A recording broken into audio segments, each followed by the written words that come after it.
Après déjà 2 déplacements dans le sud-est et 2 défaites, les joueurs de l'UDG s'y rendaient une fois de plus afin de disputer leur match retour face à Venelle. Si la 13e place au classement de Venelle et la victoire de 6 points pour l'UDG lors du match aller rendaient les Landais plutôt confiants, la rencontre était loin d'être gagnée d'avance. Nous avons une équipe jeune, avec pas beaucoup d'expérience, avec beaucoup de talent, de qualité, et on espère vivement ce soir obtenir notre première victoire pour 2017. On n'est qu'à 2 victoires du premier non relégable, donc on va tout faire.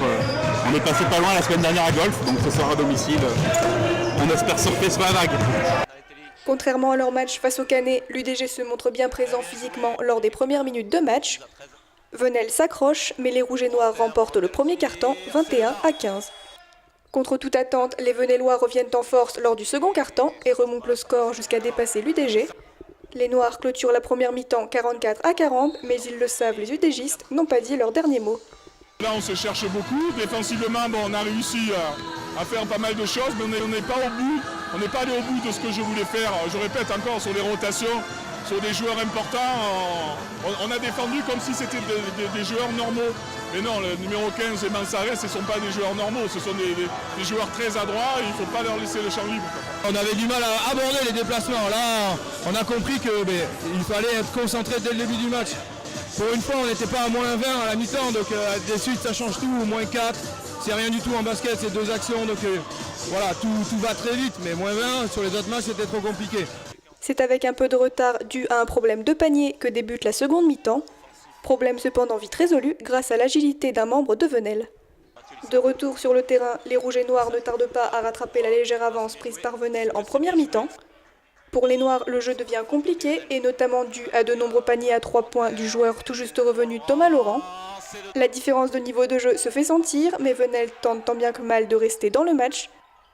Malgré tous leurs efforts, les Noirs s'inclinent et l'UDG remporte le match 78-72.